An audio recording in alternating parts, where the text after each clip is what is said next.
Oil కొనుగోళ్లపై తన మాటను భారత్ ఏమాత్రం లెక్క చేయటం లేదని ఫీల్ అవుతున్న డొనాల్డ్ ట్రంప్ మరోసారి వార్నింగ్ ఇచ్చాడు. రష్యా నుంచి ఆయిల్ కొనడం మానకపోతే మళ్లీ టారిఫ్లు పెంచుతానని హెచ్చరించారు. అయితే డోంట్ కేర్ అన్నట్టుగా అసలు పట్టించుకునేది భారత్. అమెరికా అధ్యక్షుడు డొనాల్డ్ ట్రంప్ మరోసారి భారత్ను టారిఫ్ల వార్నింగ్లతో బెదిరించే ప్రయత్నం చేశాడు.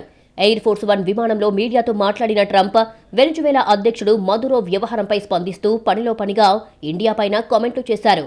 రష్యా నుంచి భారత్ భారీగా ఆయిల్ని కొంటోందన్నారు ట్రంప్. ఉక్రెయిన్పై రష్యా యుద్ధానికి పరోక్షంగా సహకరిస్తోందని పాతపాటే పాడారు. అంతేకాదు, ప్రధాని మోడీ మంచి వ్యక్తి అంటూ వ్యాఖ్యానించిన ట్రంప్ తాను సంతోషంగా లేనన్న విషయం ఆయనకు తెలుసని అన్నారు. తనను సంతోషపెట్టడం చాలా ముఖ్యమని, రష్యాతో భారత వ్యాపారం కొనసాగిస్తే మళ్లీ సుంకాలను చాలా వేగంగా పెంచుతామని అన్నారు. ఇండియా, అమెరికా మధ్య ఇప్పటికే వాణిజ్య చర్చలు జరుగుతున్నాయి. ఇలాంటి సమయంలో టారిఫ్లు పెంచుతానని ట్రంప్ బెదిరింపులకు దిగడం చర్చనీయాంశమయ్యిందే. అయితే గతంలోనూ ట్రంప్ వార్నింగ్లకు భారత్ ఏమాత్రం చలించలేదు.